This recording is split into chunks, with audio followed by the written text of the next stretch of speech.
Kick back and relax. You're watching Logan Underwood ASMR. The video will begin shortly. Let's get some sleep.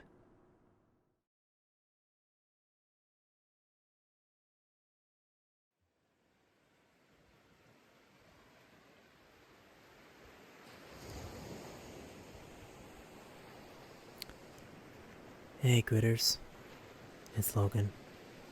How are you all doing today? Summer is just around the corner.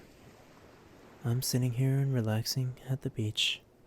The kind of place for two samurai to fight on, like Miyamoto Musashi and Sasaki Kojiro, two popular figures during the final years of the Sengoku period. My favorite thing about that fight is how Musashi defeated Kojiro using a wooden sword he carved from an oar. It was much longer than his.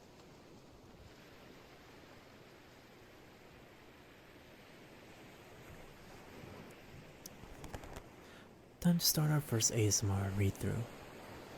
This one is called Book of Five Rings by Miyamoto Musashi himself. Just for clarification, this is not an autobiography about the author. This book will teach you about strategy and swordsmanship. Let's read what the back says. This classic work interprets Musashi's five rings specifically for the martial artist as it was originally intended.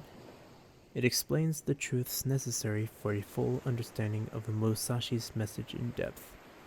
The result is an enthralling treatise on martial strategy that combines a warrior's instincts with the philosophies of Buddhism, Shintoism, Confucianism, and Taoism.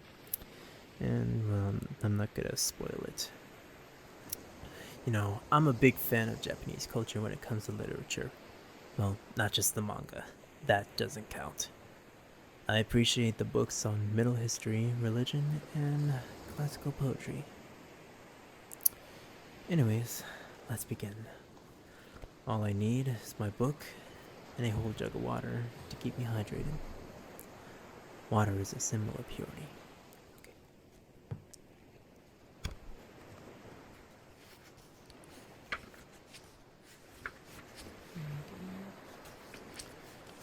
Oh, by the way, today's Cinco de Mayo. To those who celebrate it, Feliz. Here we go. Introduction. My name is Miyamoto Musashi. I have killed over 60 men in fights and duels. When I was 60 years of age, I looked back upon my life and in a flash of wisdom realized that all my victories were based on either great luck, an innate ability, or perhaps the fact that the methods of other schools were inadequate. When I came to terms with my own skills and abilities, the realities of what I had accomplished held me to a higher principle that left me no choice but to depart from the commerce of the world, seek isolation, and tear my soul apart so that I could examine what I already seemed to know instinctively. I practiced and meditated constantly until I came to understand the workings of the spirit. I am considered to be the greatest swordsman Japan has ever had. It was during my fights and duels that I developed my own style of two-sword fighting. Although I was committed to my sword, I was also dedicated to learning, painting, sculpture, and poetry. I instinctively felt it necessary to understand the arts and be accomplished in them, but my prime focus was on swordsmanship.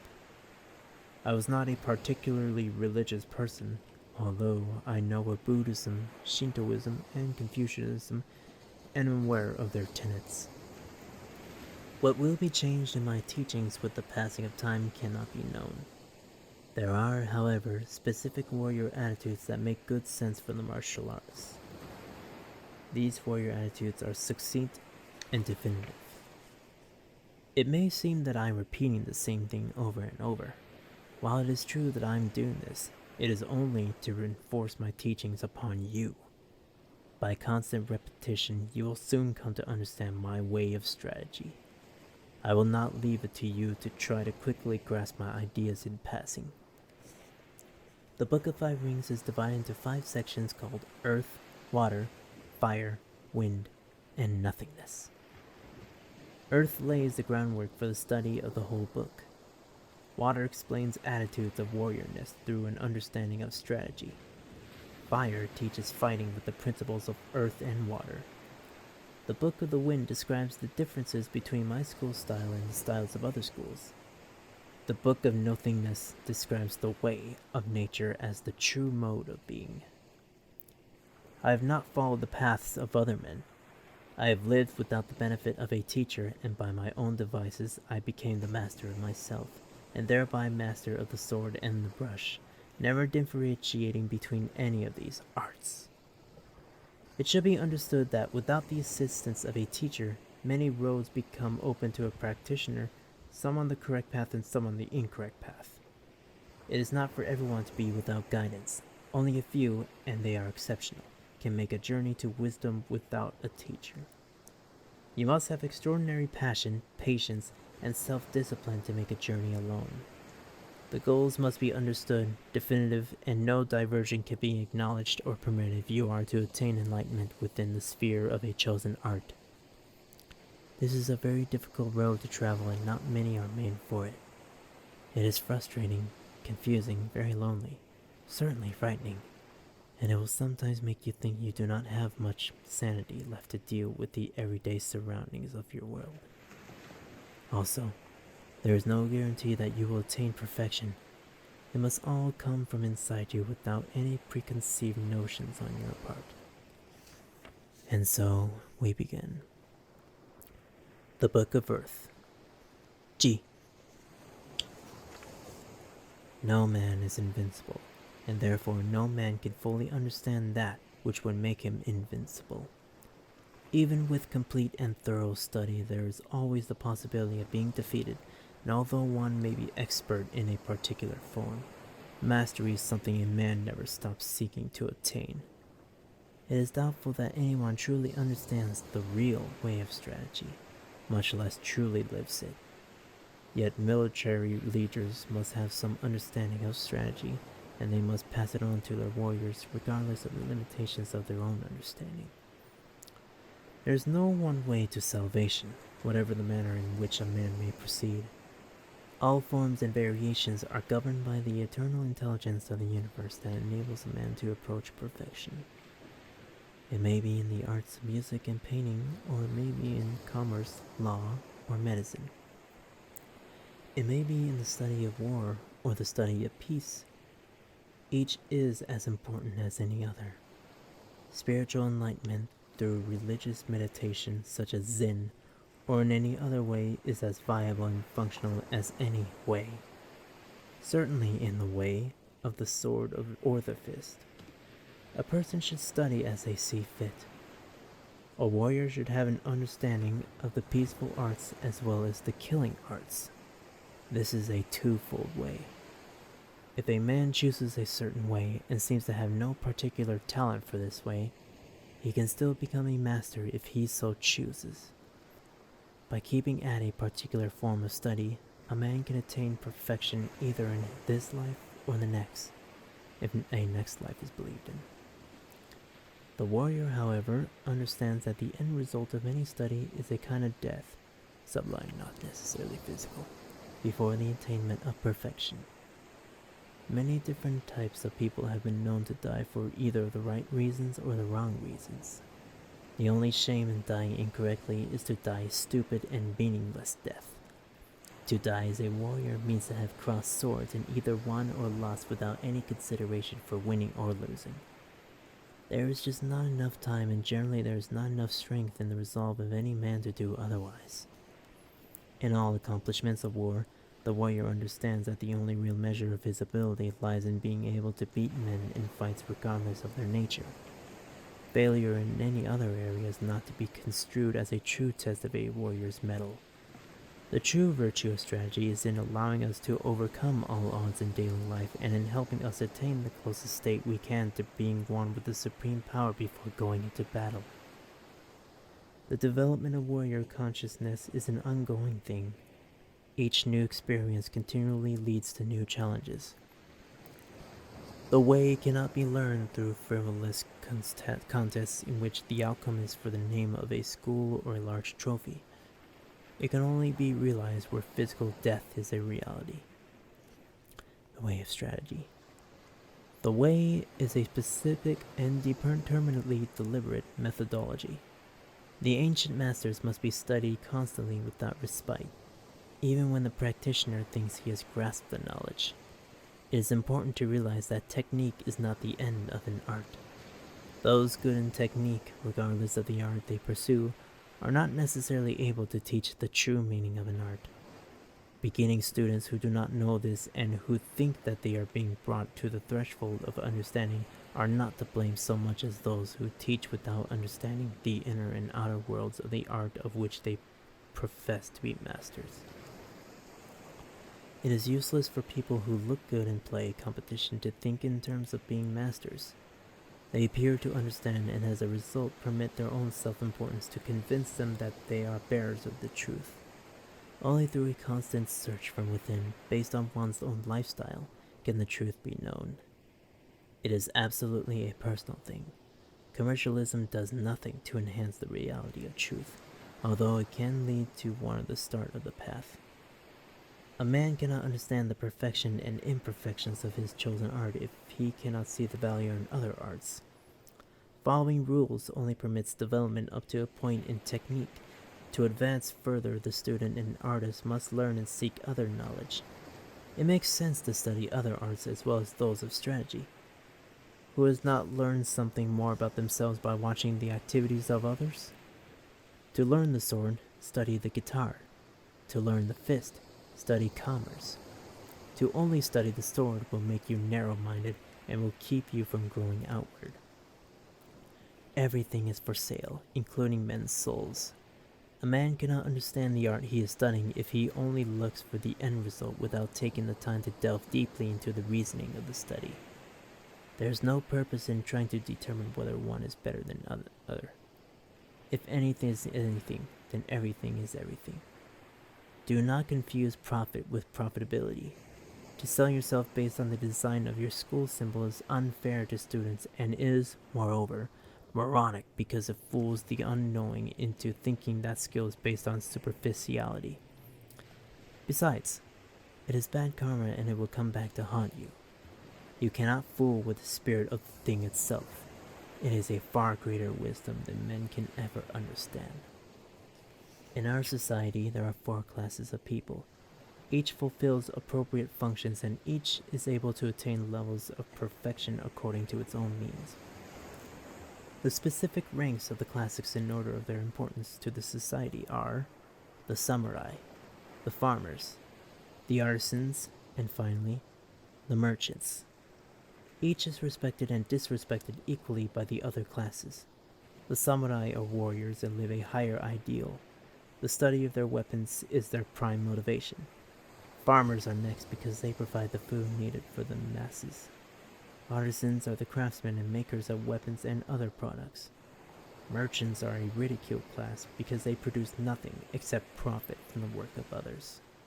Yet it must be understood that each has a viable and functional part within the structure of the society, and that even though, for example, the warrior class may despise the merchant class, we are all too aware of the need for them to maintain the economy. Money must be paid to pay the army. Comparing the way of the craftsman to the strategy of a warrior. It is important to understand what the goal of an art is. Once that is understood, it is easy to pursue the spirit of it. To study carpentry, you study the correlation of materials, and so I can compare the way of the warrior to the way of the craftsman. To study the sword, you study war, weapons, and men. To study craftsmanship, you study the project, the tools, and, of course, men. You will succeed or fail in either one depending on your attitude towards the spirit of the thing. There could be no let up to your study, regardless of the path you choose. Even though you may have mastered a particular level, you must search constantly for still more understanding of your chosen art. If there is no discipline, how can there be a true realization of an ideal? How can a man be trusted to perform in society if he does not understand what society needs? To act in harmony with the environment of where you are, you must understand the need for certain rules. If you do not, then you will not be able to control others. If you cannot control others, then how can you expect to attain perfection in your own ideal? It is essential for the leader to know the rules of the game, which rules work, which rules do not work, which rules can be changed to suit a particular need, which rules, when changed, will create additional problems and which will not. Craftsmen are familiar with the quality of the materials they use in their work. A man must not assume that another man's uniform or armament is an indication of his strength. Many warriors have always relied on the look of their armor to intimidate the enemy. Do not assume that what appears to be finely crafted goods will hold up under use. The truth is that strength lies in the interior of the warrior, in his heart, his mind, and his spirit. The same applies to weapons. An excellently crafted weapon is incapable of acting of its own accord. It must be wielded. The extent to which a weapon is well crafted is based solely on the ability of the craftsman. The strengths and weaknesses of the materials used must be understood by the craftsman. A merchant, on the other hand, must rely solely on his ability to manipulate others into believing that his goods are the best. That is the way of the merchant. The farmer knows when his produce is good and when it is inferior. That is the way of the farmer. The warrior knows in his heart when he is correct in action and when he is issuing false bravado. All men are the same except for their belief in their own selves, regardless of what others may think of them. The supervisor on a construction job must assign tasks to his men according to their known abilities. Who is good at what specific aspect of the project? Who can lay floors? Who can tile the roof? Connect the drainage system? Should this not also be true for warriors? The warrior leader must understand himself before he can understand the realities of commanding others to do his bidding, especially when teaching is involved. Only when each soldier has been observed can the commander know which warrior will be able to perform a specific act. Otherwise, only chaos can result. The supervisor of a job should circulate among his men to appraise their strengths and weaknesses. He must praise them where they earn praise and admonish them when they do not fulfill the requirements of the job. But he must praise and admonish equally, or there will be a loss of morale and the job may not be finished correctly. Likewise, a commander must walk among his men if he is to expect a certain level of performance. If he is unaware of the skills of each warrior, how can he know to whom to assign tasks? The commander must praise and admonish in the same manner. This is a virtue of strategy. Why would a commander want a spearman that joined the line of archers? Even if there is tremendous spirit on the part of the spearman, with no experience with the bow, his best efforts can only be mediocre. What the way of strategy is. A warrior is responsible for his own weapon just as a craftsman is responsible for his own tools. It is simply not possible to get good results without the necessary respect for one's tools or one's weapons. Time must be devoted to training, practicing, and maintaining one's tools or weapons, however gifted a man may be. Each aspect of the craft must be examined over and over again without regard for time and energy spent, whether physically or mentally. The spirit of the thing is what will guide a man to his own greatness. There is no way that can be approached and petitioned for immediate gratification. The universe does not work that way. How could it and at the same time expect any perfection to develop? If you permit the spirit to permeate your being, the spirit will permeate through you by permitting you to be its instrument.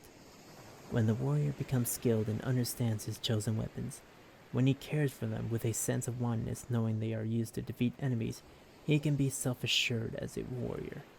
He can then become a commander. A craftsman must likewise understand the spirit of his tools. He must care for them as for his very own self. Only then can he meld with them to become the end product. That is what is meant by the sword being the soul of the samurai.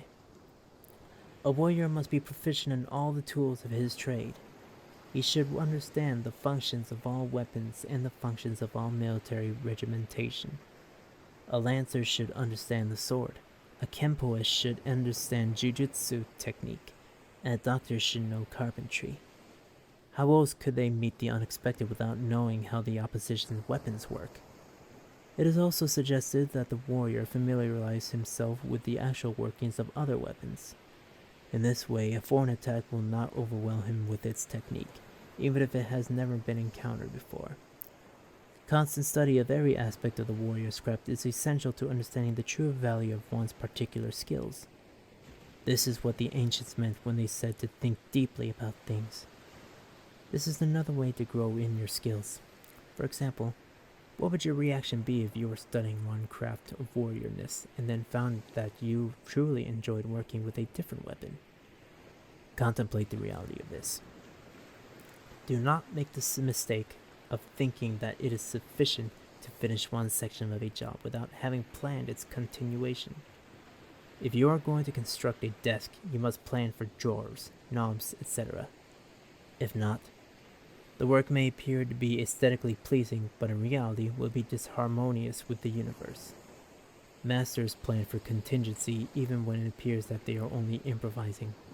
The presentation of an idea, apparently improvised, is only valid if there has been adequate study and preparation on the part of the teacher, who can then deliver the information in the proper sequences. A master achieves the way by being devoted to the art, while the art itself reveals its true identity to a warrior only when the spirit of the thing itself feels comfortable with the warrior as a vehicle for its own expression. If you wish to learn my way of strategy, you must do sufficient research and study. Doing sufficient research means that you must devote yourself as much as possible to the study of these ideas, to the degree with which you feel that you will have accomplished that which you wanted to accomplish. The level of commitment that you give to it will indicate to it what to reveal of itself to you. I knew what I was going to do when I began this book, and my steadfast devotion permitted the spirit of the thing itself to produce the results. The meaning of the 5 parts of this book of strategy. The name of this book is 5 Rings. Buddhist teachings contain the 5 elements of the universe: earth, water, fire, wind, and nothingness. In the Book of Earth, the strategy of my school is explained. You are being told the reasons for my writings as well as their structure. You must not depend on understanding your art only by studying the one art with which you are involved. It is difficult to understand the universe if you study only one planet. One must be aware of all the arts by becoming familiar with many of them as part of one's complete devotion to one of them. Endeavor to know all things. Though you cannot ever do this, you will become more aware of the world around you, an essential strategy if you choose to be a warrior. In the Book of Water, I explain that water fills all shapes and eventually wears down any form of captivity. I clearly explain what my Ichi school proposes for the study of strategy. There are many ways of understanding simple things, but generally the opposite is true for difficult ideas. Study what I say with the desire to understand my way of strategy. When you have mastered the basics of sword fighting, you will be able to beat one man or many men. The result would be the same if you were fighting countless hordes so long as your strength remained with you. The amount of strength you have depends upon the training and practice you have put into your art. It is important to remember that all things can only be built from the ground up and in one stage at a time. Spirit is the thing that must be concentrated upon. To know 10,000 things, know one well. It is difficult to understand these ideas broadly through the use of words. The realities are mostly intuitive. The proper attitude of spirit must be constantly studied. The Book of Water explains the specifics and particulars of my Ichi school. The Book of Fire is about fighting. When a man fights in real combat, his spirit becomes fierce. There is a time for the spirit to be large and a time for the spirit to be small. In order to be able to determine the possible outcomes of combat situations, you must constantly maintain the proper attitude by practicing diligently. You can only fight the way you practice. By maintaining the proper attitude, you will always practice diligently with the proper spirit and ensure your ability to become that much stronger. Through practice, you will be able to properly maintain yourself at all times. It is hard to perceive small movements in an enemy, but it is easy to see large movements in many men. When studying the art of strategy, it is necessary to practice day and night. I cannot stress this enough. You will come to realize what I'm saying as the way of strategy. Your normal life must be a life of strategy. Full combat and battle explained in this book. Your spirit must remain unchanged as long as you study, as long as you live the warrior life. The Book of Wind concerns itself with the strategies and teachings of other schools and the traditions of the past. There are obvious differences, and there are differences that are not so easy to ascertain. One must be careful not to study traditional methods that diverge from the true teaching of the path. I make the differences very clear and easy to understand. A slight error in judgment while at sea can throw you miles off course. You must constantly study your way to ensure that you do not lose your way. It is very easy to be sidetracked from the direct method. You must understand what I am talking about when the differences between the Ichi school and the others are explained. It is not wrong to think that methods that teach only sword fighting are incorrect, but the advantage of my Ichi school style of two-sword fighting lies in its mental and physical technique. To learn technique is essential. However, strategic thinking has its own principles, and they can be applied to anything that has to do with war and combat. In this way, the Ichi school breaks from traditional teaching. It is easy to understand the first 4 books of the 5 rings. Introductory remarks concerning the outline of the 5 books should be understood upon simple review. Nothing profound is revealed in the introduction. The basic idea of the way of strategy is the attitude of being or not being, and will be expanded upon. However, in the Book of Nothingness, you will learn that the way of strategy is also the way of nature, and that there is no difference except for what we ourselves conceive or misconceive as truth. When you understand the way of strategy, you will be able to hit a man without a thought in a completely natural manner. There is a sound approach to understanding the entire subject. The Book of Nothingness is also the shortest of the written tracts, and is at the same time both simple and difficult to comprehend. Why I call my school One Way, Two Swords. It is common for a warrior to carry 2 swords. One is a long sword, the other is a short sword. The names for the swords varies from place to place and time to time. My school teaches the proper use of both swords in combat, even though a warrior can rely on either one or the other. Spears, lances, and bows with arrows are generally used out of doors, as is the sword. Swords are used indoors and outdoors, but mainly for close combat. You must be able to wield the swords in any situation. The comparison between halberds, spears, bows, and arrows is evident and makes perfect sense in the context of a combat situation. The sword is easier to deal with regardless of the terrain where you happen to be fighting.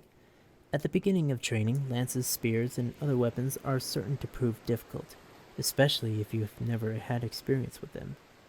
But in time, all things work to your strategy when you pursue them with an open heart. I insist that my students start their training with both swords in either hand. In a combat situation, you must understand how to make complete use of your weapons. Any other reasoning is foolish. If you are going to die in battle, then you should do so with the utmost respectability and dignity. It is a terrible shame to die in battle with your sword undrawn or yourself unable to use it correctly. Because my system employs both swords, a warrior must hold the sword in one hand. It is hard to use a sword correctly when it is held with both hands. You are also limited to the use of the one sword when the other sword remains passive.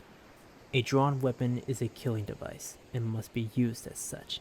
It is not for play. Whatever your determination or willpower, it is foolish to try to change the nature of things. Things work the way they do because that is the way of things.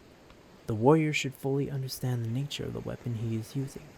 The long sword is used in a broad manner and the short sword for in close combat. Your choice of weapons does not make much difference if you understand their nature. You must also understand the purpose of their existence as well. Once this is done, you will then be able to wield any weapon that you have trained with if you have trained with all of your heart. The main idea of my way to strategy is to win. There is nothing else. The following is a philosophical truth. One thing does one thing, 2 things do 4 things. Think this through. If you are fighting a crowd or controlling a group, it is better to use 2 swords than 1. It is very hard to explain these ideas in detail because of their intuitive nature. Once you understand the depth of the thing you're studying, the spirit of all things will reveal itself to you. To master the longsword is to be a master of strategy in my school. As I've mentioned before, the sword has long been called the soul of the warrior. There is a closeness between the warrior and his weapon. All weapons are a warrior's equipment and a part of strategy. When a warrior is master of the longsword, he can rule the world. He can certainly bear 10 men or more in combat. To further illustrate my point, consider the unarmed warrior as being even closer to the ideal because no weapon other than empty hands is used. To go still further, consider the attitude of thing nothing, an attitude which must not be confused with the concept of nothing, which is still something by definition. The sword is a physical object and is feared by most men, warriors or not. The craft of the warrior in its way is the only thing that deals directly with physical living and physical dying. Other arts do not.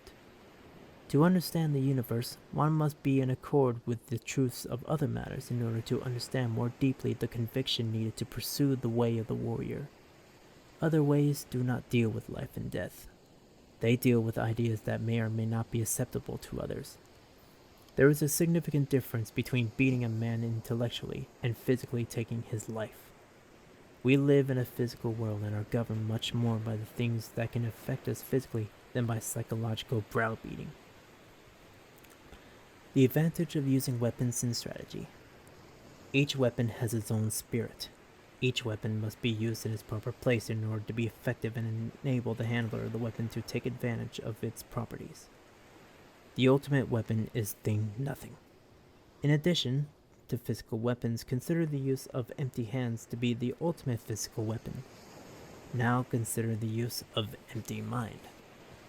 Let me get a drink of water.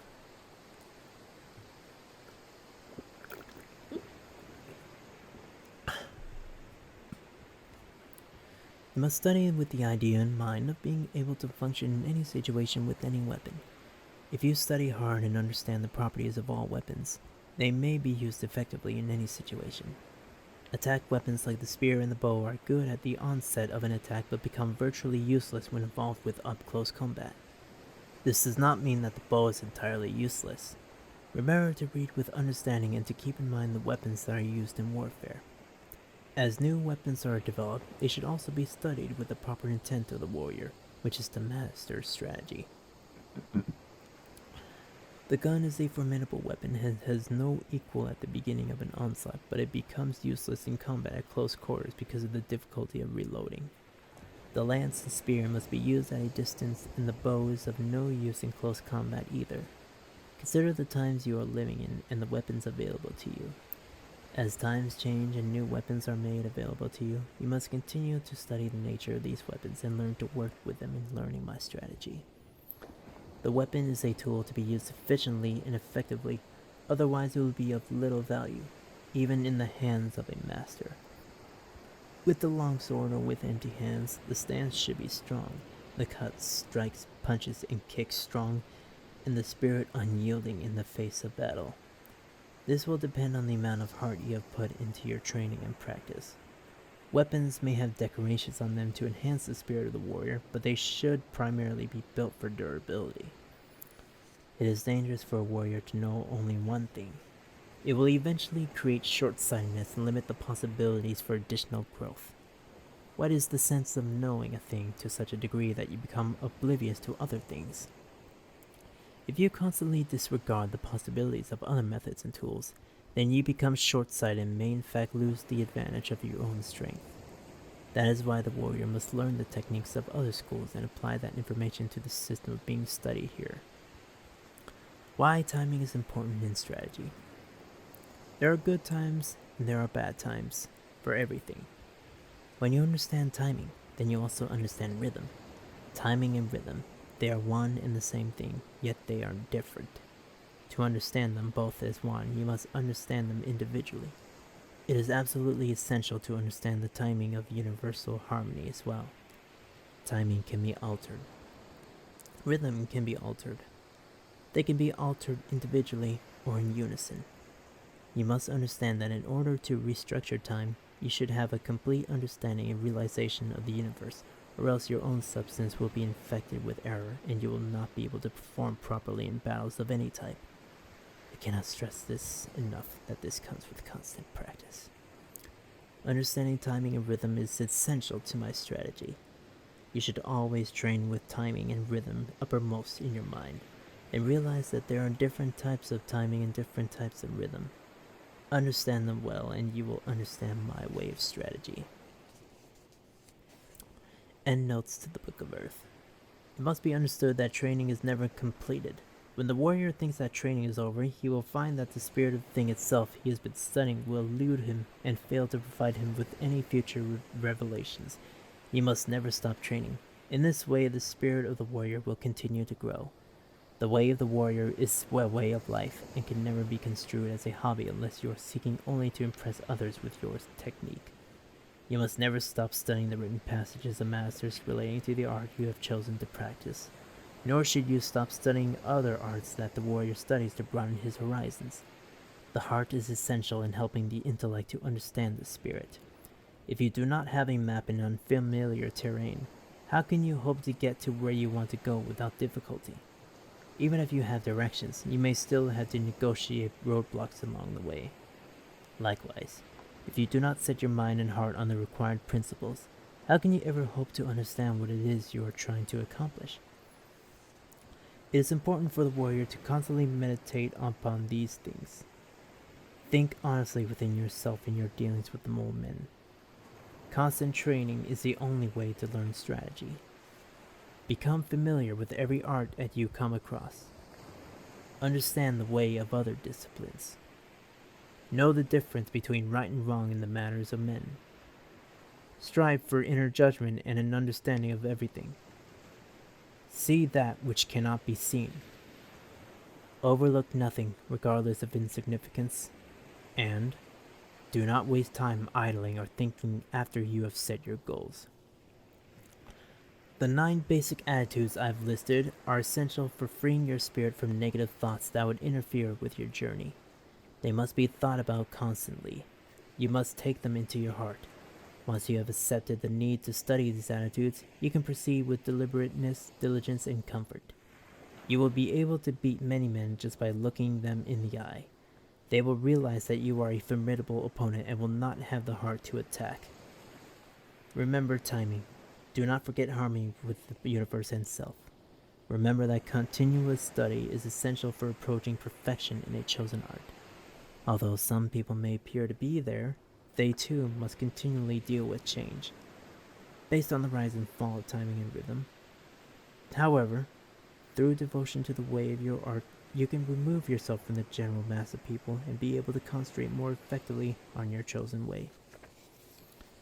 It is also essential to remember the need to function in society, good or bad, and that in order for your way to be successful, you must interact with society.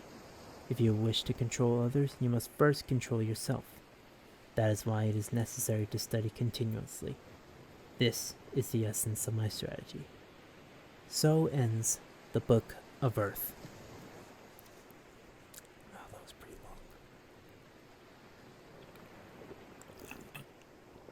long. Now we move on to the next book. The Book of Water. Mizu. In the Book of Water, the entire strategy of my two-sword school is revealed. You should think each thing through completely, and not simply gloss over the words. It is important to understand what you are reading and studying. Should you approach a concept that you do not understand, it would be foolish, if you are making the warrior way your lifestyle, to continue on. When I say that language is limited in certain respects, it should be understood that while information may be evident, knowledge is not necessarily obvious. There are hidden meanings, not to be confused with non-understandable things, that must be thought through constantly until you reach an understanding.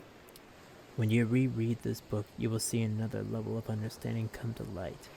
In fact, each time you pick the book up to study it again, you will interpret the teachings differently.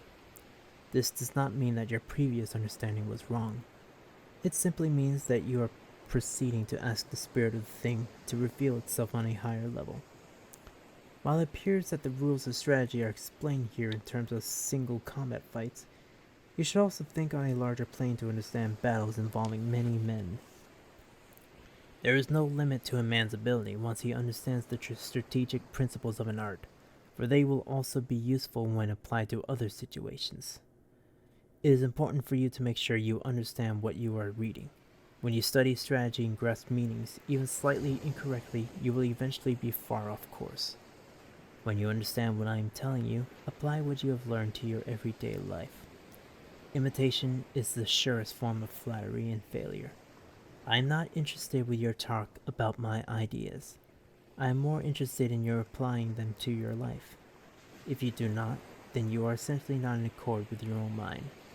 This does not apply to those of you who read merely for enjoyment, but only to those who strive to be warriors. Study so as to absorb my teachings into your heart. The importance of correct spiritual and physical bearing in strategy. The manner in which a warrior carries himself is of the utmost importance both physically and mentally. You are undoubtedly familiar with men who are quiet and strong and seem to be doing nothing. They do not appear to be tense and do not appear to be in disarray.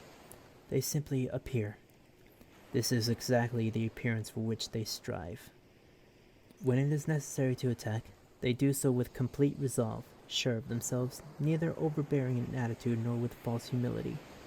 They attack with one purpose and one purpose only, to destroy the enemy. They do not take false postures when they prepare for attack. They simply attack with all their heart and soul. A small man can beat a much larger man, and one man can beat many men in a fight. Allow your wisdom to develop by constantly striving to perfect yourself in your own art and by understanding the arts of others. When you understand yourself and you understand the enemy, you cannot be defeated. Be aware at all times of what is right and wrong among men. Do not permit yourself to be intimidated by the size of the enemy. Do not be fooled by your own misunderstanding of what your purpose is. To do so is wrong thinking. It means that you are not studying the principles of my way properly.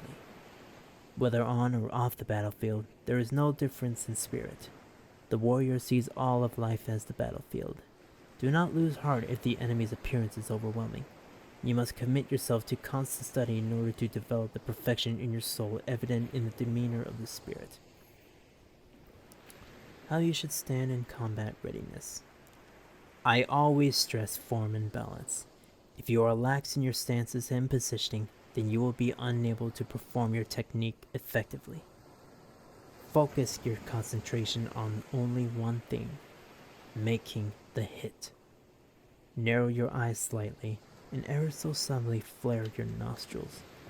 Always fight with your spine erect and unbent. Keep your shoulders relaxed and lowered. Tighten your abdominal muscles and root yourself to the ground. Make yourself bigger in your mind than you are as a manner of intimidating the enemy. Slowly work your way toward the enemy until you are ready to strike. Then do so with utmost conviction, quickness, and power. Keep your weapons ready at all times. You should practice the proper stances and movements prior to using any fighting technique, and in this manner establish your own sense of being through your particular art. How often have you witnessed so-called experts with no form or balance? You see them as clods with no style or grace. Think this through and consider how you yourself wish to be seen should the time come for you to move. Think about being seen only by yourself and not through the eyes of others. Why would you want to appear as one thing and be another? If you are a warrior, then you are a warrior. If you are not a warrior, then you are not a warrior. The way of the warrior is the way of the warrior. To be a warrior, look like a warrior and stand like a warrior. Do not be false to yourself. Looking at the enemy. Look at the enemy as if you are looking through him without being too obvious about it. Perception and sight are two important principles in my strategy. Perception relies on intuition. This is developed through practice. Sight is based on the physical ability to use the eyes.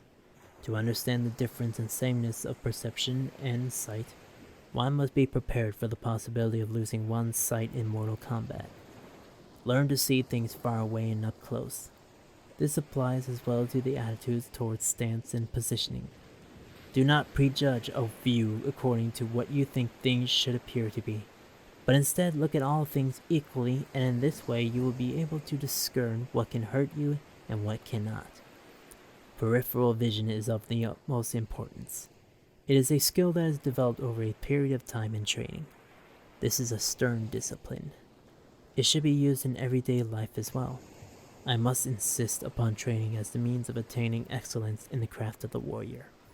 Steadfastness of purpose is above all the essential requirement for understanding yourself in relation to the universe. If you lack this, you will be easily led into false securities and will therefore become easy to defeat. Force yourself to develop the skills needed to be the warrior that you define yourself to be. Remember, as you submit to the spirit of the thing, that the spirit of the thing will submit itself to you. Holding the longsword. It is important for you to understand the proper manner in which it is to hold the longsword. The grip should be both loose and tight at the same time. What I mean by this is that you should hold the sword firmly and resolutely, yet at the same time your hand and wrist must be pliable. Hold the sword as you would a fishing rod and strike with it as if you were casting a fishing line. Hold the sword tightly with the bottom two rings to give yourself the added support you need to wield the longsword correctly. Direct the sword with your thumb and forefinger. These principles apply to the unarmed martialist as well. Having some play in your hands is essential in your structured physical attitude, whatever you are trying to accomplish. If you do not hold the sword correctly, you stand a chance of losing control of the weapon when in combat. If you strike a hard object and your grip is not strong, you can drop the sword as a result. In unarmed styles of fighting, the fist must be held tightly and the wrist must be straight. The problems that will occur if you do not do this include breaking your wrist on contact and the inability to focus with all your heart and soul with a weakened wrist. In knife hand techniques, the fingers must be drawn tightly together to prevent the breaking of the fingers if your strike is not focused correctly. If your fingers are drawn tightly together, you will have no problems with focusing. When a warrior draws his sword, the main intention must be to cut the enemy down. There is no reason to change your grip when you strike the enemy. When you have forced the enemy to lose control of his sword because of your parrying thrust, do not change your hand position. Do not show your enemy false bravado because it is certain to get you killed, especially if the enemy is well trained. Likewise, when you put aside the enemy's sword or block the enemy's attack, you must be intent on following up with a powerful attack to win the fight. The martial arts are not a game to see who is stronger and who is faster. You must mean it when you strike at the enemy. If you do not, you will certainly get hurt. The only reason to draw your sword is to cut the enemy down. It is essential that you understand that there is no difference between using the sword in combat and in practice. There is no such thing as a grip for striking and a grip for practice. Even in practice, you must strike with all your heart and with all your sword. To do otherwise will result in your being unable to strike with full force and conviction should the need arise. Every strike must be done with full authority and full intensity. A bullet from a gun does not make a distinction between practice and combat. You are training to be one and the same way in your entire life. I do not like the idea of stubbornness in the grip. Stubbornness means non-flexibility. Your hands must be both pliable and firm. This means that you must practice all techniques in the same manner, regardless of which way you hold your sword in sword fighting or your hand in unarmed methods. Understanding the movement of your body through proper footwork. There is no difference between walking and running into battle or walking and running in everyday life except for speed. Proper movement of the body depends entirely on the manner in which you carry yourself. The feet carry the body and the body directs the feet. Tread firmly with the heel touching the ground first and then roll forward to the ball of your foot. Practice this until you appear to move without motion. If you do not use different types of steps, such as jumping, gliding, or hopping. Combat is an aspect of your everyday life if you follow the path of the warrior. Do not allow for differences in your attitude. Refer back to the discussion on stances and positions. Special types of movements are used specifically so special techniques are not to be cultivated to form your being in motion. Walking is walking, whether it is an incursion to the park or in a combat maneuver. The ancients tell us to walk in the manner of yin and yang, even when you step forward, backward, or sideways with one foot. The other foot is not to be considered apart from the whole. When you attack right foot forward or when you attack left foot forward, the idea is to move the body and not just the feet. The incorrect way of moving the feet will eventually trip you up and make you lose your balance. This is bad for the warrior, as it causes a loss of poise. You should practice all techniques from both sides of the body. In this way, you will not become used to functioning from only one direction. To do so is foolish and diminishes your abilities. Do not be a righty or a lefty. Become both by practicing your movements from all directions. The 5 positions of attack. If we consider the possibilities for attacking the enemy, we can clearly see that there are only 5 ways to do so. You attack the upper, middle, lower, right, and left sides only. This does not exclude attacking from behind the enemy's back. I'm talking about attacking. You should understand the reason for this. You can only attack the upper, middle, lower, right, or left side of the body. Front or rear goes without saying. It is still upper, middle, lower, right, or left side. Even though this may seem ridiculous to mention, there are those who will seek to attack in a completely disjointed fashion when coming from the rear, and thereby fail to beat an enemy. Nothing fancy is involved. You go straight to the heart of the matter and defeat the enemy. There is nothing else involved. You either do it or you don't. There is only one purpose in attacking the enemy: to cut him down with finality. Go straight into the heart of the enemy. Your main purpose as a warrior is to defeat the warrior. Do not be sidetracked by the appearances of the enemy or yourself. Do not be conscious of the particular technique you will use. This causes hesitation. If you understand this mentality, you will never be beaten. Your attitude will be recognized by potential enemies and they will prefer to fight someone else. The ultimate aim of the martial arts is not having to use them. It is always best to attack straightforward, head ahead. Your attack must be filled with conviction and purpose.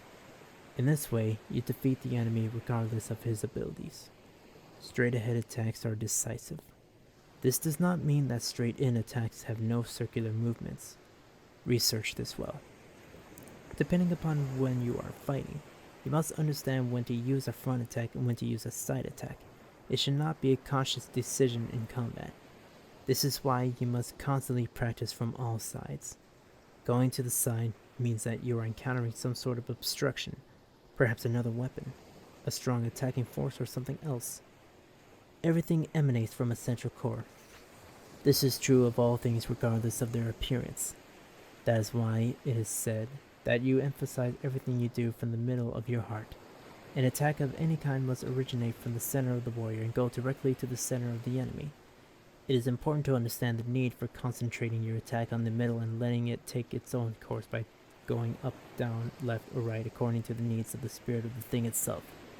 If we observe a large battle arena, we generally see the commander in the middle of the troops. All the other positions surround him. He can therefore direct things accordingly, see clearly, and defeat the enemy with the appropriate strategy. In order to be able to fight well, you must understand how to handle your weapons, whether they be swords or fists. In this part is understanding the nature of the long sword. Constant practice and becoming one with your sword are essential. Even if you should pick up a different weapon, by knowing the heart and nature of your own weapon, you will be able to defeat men because of your sensitivity to the one. You must understand the limitations of what you are using before you can use them well. Think about this. It will become obvious in time. Regardless of combat circumstances, you must always remain calm. Calmness is attained through meditation and belief in your own skills. It is not to be confused with egotistical technique, which generally fails under intense combat situations. Do not try to use techniques that do not fit the situation. An attack must be executed with quickness, not speed. Attack with power, not strength. There is a great difference between speed and quickness, power and strength. Think this through very carefully. It is the essence of strategy. You can use alternate devices as weapons, but their properties must be known or they might fail in an attack, in a fight. A punch is a punch, a kick is a kick, and a strike is a strike. Do not confuse them with each other, as many often do when trying to use a kick technique, where a punch is needed. A long punch is ineffective if used as a jab, and likewise a jab is ineffective if used like a lunge punch. Understand the properties of the long sword and the short sword. Understand your weapons. Always return your weapon along the same path it traveled out on. In this way, you can use it again without having to relocate and rethink your attitude. The same applies to bringing the opposite hand back to the hip when you execute a punching strike. You must do this with authority and not in a haphazard manner. To fire a powerful punch requires that you fire straight and true while at the same time bringing the other hand back into a firing mode. Otherwise, both movements will be weak. The 5 approaches. I must insist that you understand the need for constant training with the correct attitudes in order to wield a sword properly. The way of the warrior is an exacting way, and the spirit of the thing itself will not be trifled with. You must understand my 5 approaches to strategy. The best way to attack is to the center of the enemy. Always go to the middle of the enemy's face. It is easier to veer off in another direction from the center than it is to cover excessive ground in getting from the right side to the left side or the left side to the right side. When you attack, you generally have to ward off an attack at the same time. This is called deflection. It is not the same as striking at the enemy's weapon. This is an entirely different matter. In blocking, you are trying to ward off an attack. Striking at the enemy's weapon misdirects the enemy's attack in order to open a target for yourself. Riding the enemy's weapon means the same thing. Your attack must be based on both parts of this maneuver.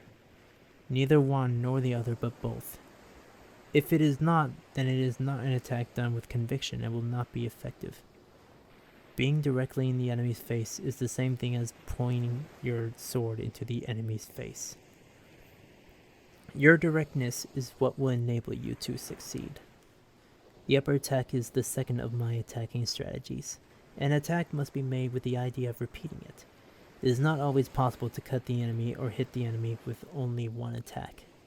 You must not permit confusion to get in the way of your work. Do your work well and do it effectively. When you have come to see that technique is the basis for allowing the spirit to express itself, then you can beat the enemy. Always be aware of the possibility of changing timing and rhythm. The lower attack is done as if arising from the earth. Hit the enemy's hand from underneath his sword position. It is the same as kicking an unarmed fighter in the groin while he is in an attacking position. If your attack is acted upon by the enemy, change direction and come in from the side. The main idea is to move on the enemy instantly upon perceiving his own approaching attack. Superlative speed is essential to be able to move on the enemy at the instant of his attack. Speed does not necessarily mean being faster than the enemy. It means being smarter than the enemy. Think in terms of quickness. An enemy will attack only if he feels sure of himself. This is why it is important to develop perception. Knowing the enemy will attack does not give you the license to only fight with a counter-attacking attitude. You must have the courage to go into the attack without thinking in terms of anything but cutting or striking the enemy. Always maintain the attitude of defeating your enemy with one strike. Practice your attacks with the attitude of going in. The long sword means that you use your primary weapon yourself. Attacking from the left side is the 4th approach. Parry from the outside and attack from the left side. You may also attack from the right side. The left side attitude is a method of combat and not a specific technique. Deflect the advancing sword by going into the attack, and the instant you touch his sword, swing your sword up and across and down. The 5th approach is to attack from the right side of the enemy. Use the same manner as with the left side attitude, for that is neither more nor less important than any of the other approaches. A methodology is employed, not a specific technique. Words are not adequate to fully explain what I mean with regard to my 5 approaches to strategy. The concepts are intuitive. You must constantly practice all of your techniques until they become second nature. Once they are part of your nature, you can cease to think about them. You must understand yourself and you must understand the enemy. In the later sections, specific attitudes and ideals are discussed more fully. You would also do well to remember that what I say and how you perceive what I say can be completely different depending upon your awareness of yourself and the level of skill you have attained. The need for constant study and thought is essential for understanding the way of the warrior. The strategy of attack, no attack.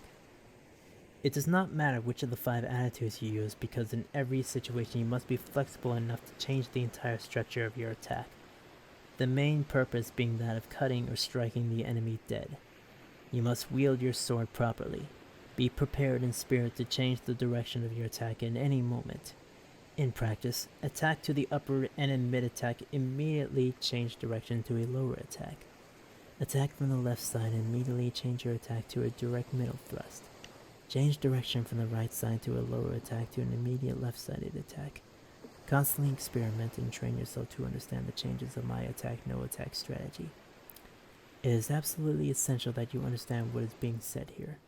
You cannot take a certain attitude and depend upon it entirely. There are too many variations in attacks from the enemy. What you may think is effective may in fact be ineffective because of the way in which the enemy is feeling at that particular moment.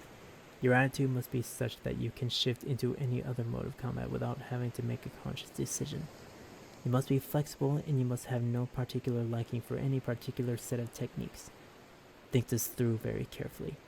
It is the basis of the warrior's way. A warrior has only one objective: to destroy the enemy by whatever means necessary. If you do not understand this teaching, then how can you ever hope to do what you are trying to accomplish?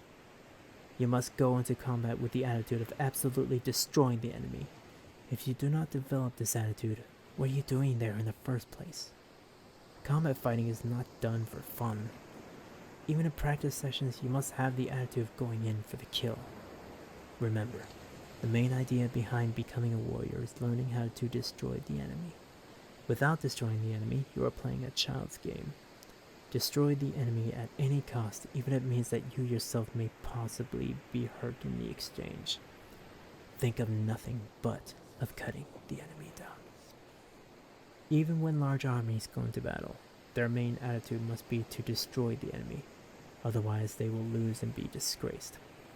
There is no other reason to be a warrior. Becoming one with hitting the enemy. Perception and intuition are essential in the attitude of destroying the enemy. You must train hard to be able to move into the attack and stop it before it even occurs. This takes great courage. It takes dedication to the art you are practicing. You cannot hope to attain perfection if you cannot go into the attack and destroy the enemy by becoming one with the attack. You must attack as quickly and directly as possible.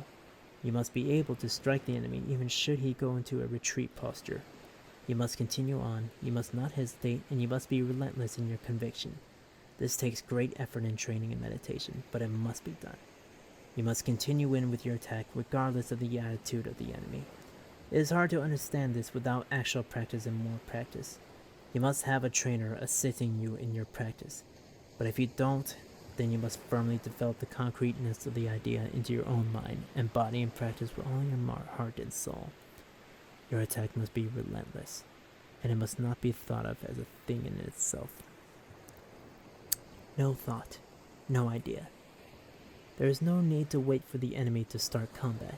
You go into the attack, and if the enemy decides to go in at the same time, then you must be quicker, more focused, and more resolved. It is essential that you go into the attack with your body leading your hands and feet. You achieve this by having a more determined attitude and a stronger spirit. Have no preconceived ideas about how a situation should come out. Go into the attack with the attitude of destroying the enemy, and you will surely will if your spirit is up to the occasion and your heart is into the matter, and you do not fear the possibility of being hurt in the exchange. Press in hard with your body, shout with force and authority, and let your hands come from nowhere to destroy the enemy. Attacking through the enemy. When you are in a situation where neither you nor the enemy seem able to make the opening needed for the kill, you must summon more resoluteness from within yourself to explode into the enemy's face and body, again leaping in with quickness and deliberateness. Think only of destroying the enemy by any means necessary. Let's see. Wow. Okay. Combinations of attack. When you clash with another warrior and there is no release of conviction on either part, you must employ diversion in your attack. Strike high, low, and middle using whatever means are necessary to finish off the opponent. You must learn different combinations and techniques down to your soul, and they must come without thinking. In unarmed forms of fighting, you attack with punches, kicks, and strikes in rapid succession without pause. Each and every attack you make must be done with full force and authority. You cannot attack half-heartedly. When you finish with one technique, you must immediately continue on with yet another and another until you have attained your goal, which is to destroy the enemy. The flame and flash cut. You must attack with intense focus. You cannot waste time or movement. When both swords come together, your flame must be resolved to penetrate in a flash with utmost intensity. You can never waver with the intent of your attack. Go in deeply with your body. Not doing so will permit your enemy to find an opening and perhaps destroy you. This you do not want. Go into the attack with everything you have, and then, if necessary, regroup and do it again. The falling leaves cut. Falling leaves means that you drop into the enemy with subtle but overwhelming strategy. Falling on the enemy is attacking without preconceived ideas as to how to conclude the battle. In this way, you will gain control over the enemy's sword. It is essential that you practice and develop powerful deflection and parrying techniques. Strive to control your enemy's sword. Without practice deflection and parrying, you are left only with the possibility of having to constantly get around the enemy. The importance of deflection and parrying techniques cannot be stressed enough. Put as much emphasis into your deflection technique as you put into your parrying technique, and turn the attitude of blocking into one of attacking. In this manner, you will certainly be able to disable the enemy with only blocks. The sword as an extension of the body. The whole idea in combat is to hit the enemy and destroy him. You absolutely must learn to attack with your whole body using the sword as an extension, just as the arms and legs are extensions of the body.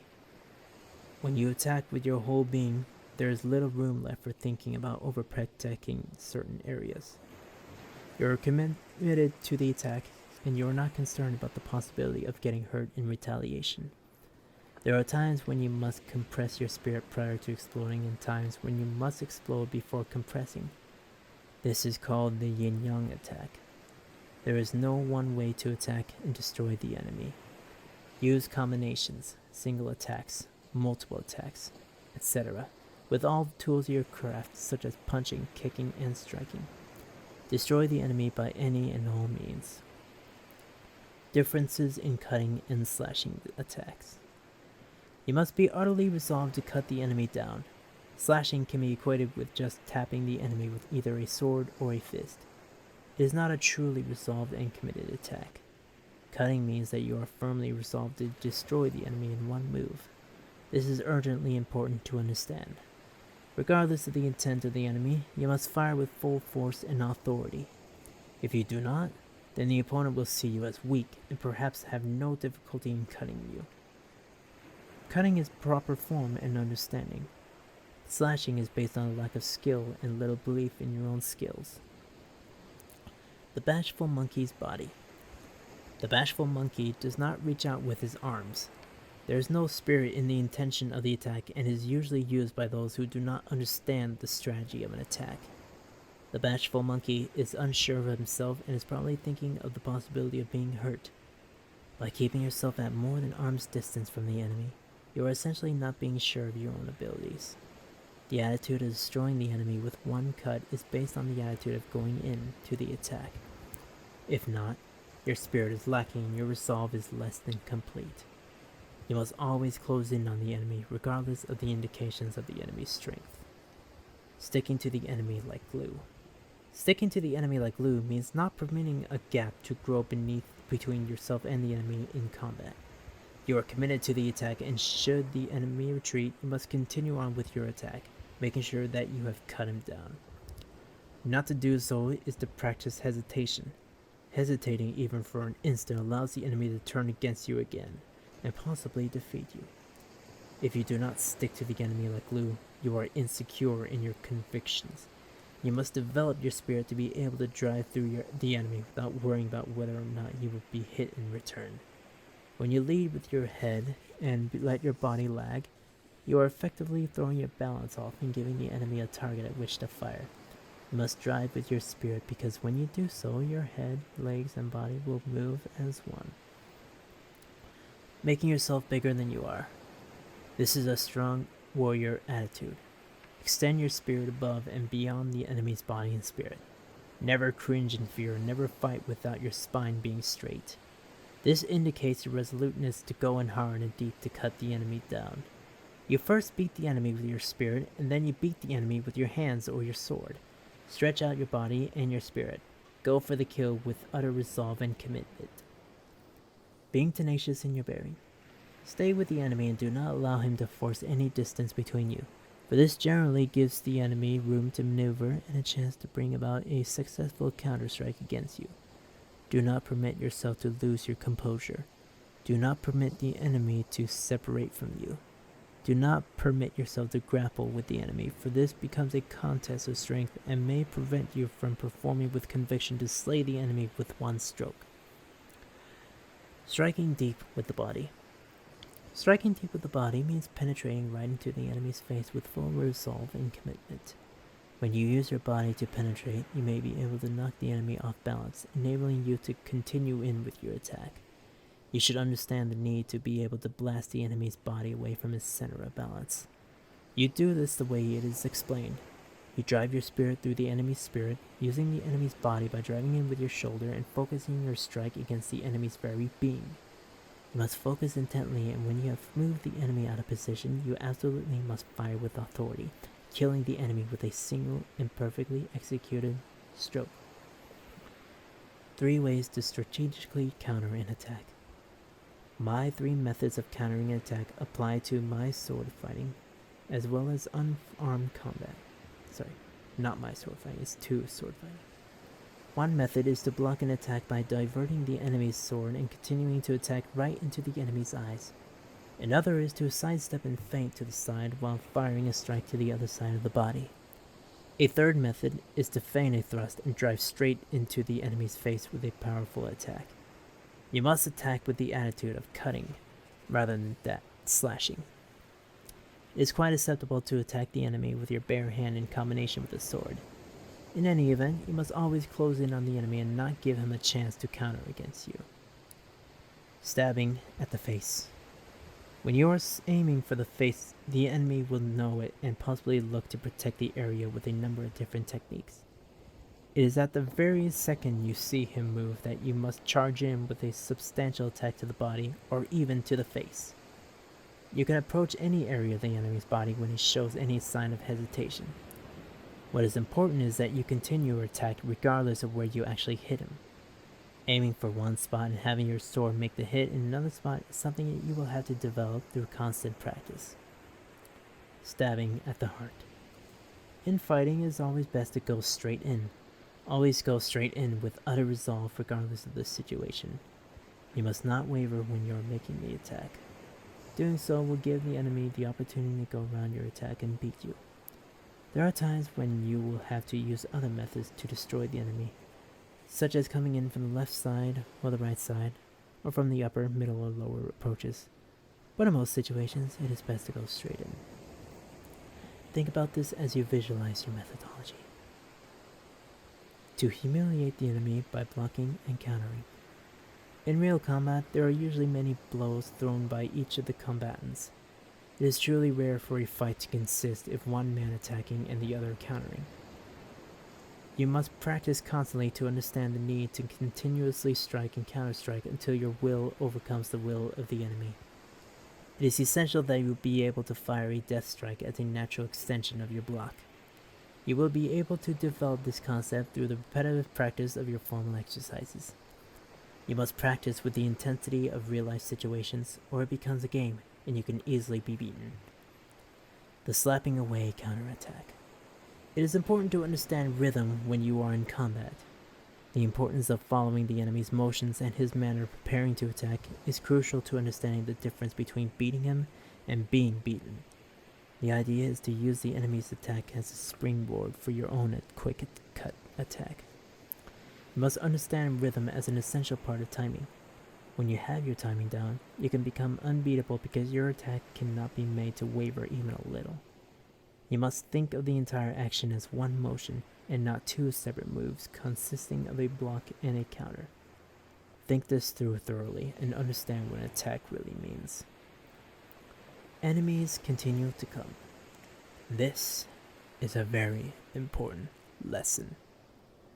When you are fighting more than one enemy, you must use both of your swords and strike quickly and strongly, without hesitation. You must go for the strongest attacker first, regardless of the appearance of the others. With practice, you will understand how to recognize the strongest attacker. You must constantly move around the fighting area and make sure to befiddle the gang by constantly moving into them and keeping them to one side. You must constantly chase them and do not permit them to surround you. They are generally not prepared for this type of retaliation, and you will have them under your control if you remember to maintain your spirit and destroy them one after another in a consistent fashion. You must continue to fire at them until they are all down and you are certain that they cannot regroup for another attack. If you fail to do this and come under their influence, you will surely be beaten. You must never let this happen. There are more than one against you, and you must even the sides as quick as possible. Therefore, strive to practice with the idea of moving from one technique directly into the rest without hesitation. Practice correct breathing so you are able to maintain the stamina you need. By constantly moving around, you give them little choice in their space to fight, and they can be controlled and taken out in quick succession. You must also fight with the attitude of no mind. Do not think of possible outcomes until you have finished with your battle. To do so is foolish. It takes your mind off the primary objective, which is to destroy the enemy. Think only of destroying the enemy, and the technique will flow of itself. Taking the advantage in combat. Practice is the only way that you will ever come to understand what the way of the warrior is about. Constant striving for perfection of the self through a chosen art is the only path to enlightenment. Words can only bring you to the foot of the path, and to attain mastery and perfection, you must constantly strive to better yourself through an understanding of your chosen way. One attack only. Contemplate winning all your victories with only one strike. You must understand that the reason for your one strike is to slay the enemy. The obvious answer to all things is practice. And more practice. The more you practice, the more the spirit of the thing itself will reveal itself to you. For whatever reason you have chosen to be a warrior, you must understand your responsibility to the art and to yourself. They are one and the same. Understanding the spirit of oneness with yourself and your sword. The entire purpose of my water book is to teach you how to become a warrior by using my method of strategy. It is important that you understand each line in it. This is the true basis for learning the way of the warrior. For by doing so, you are also practicing strategy. Carefully learn the 5 approaches and the 5 strategies for combat. These principles of strategy work whether you are fighting 1 man or 20 men. Carefully study rhythm and timing. Strategy is the same in all cases. Remember that you must kill the enemy correctly. Not doing so is not the way of the warrior. Continue to study my strategy, and in time, you will certainly understand what it is truly about, and it will become a part of your very being. it will become your spirit. This ends the Book of Water. Whew, that was pretty long. Alright, guys, I'll read the rest of the books for another time. So, thank you so much for listening in on this first read through.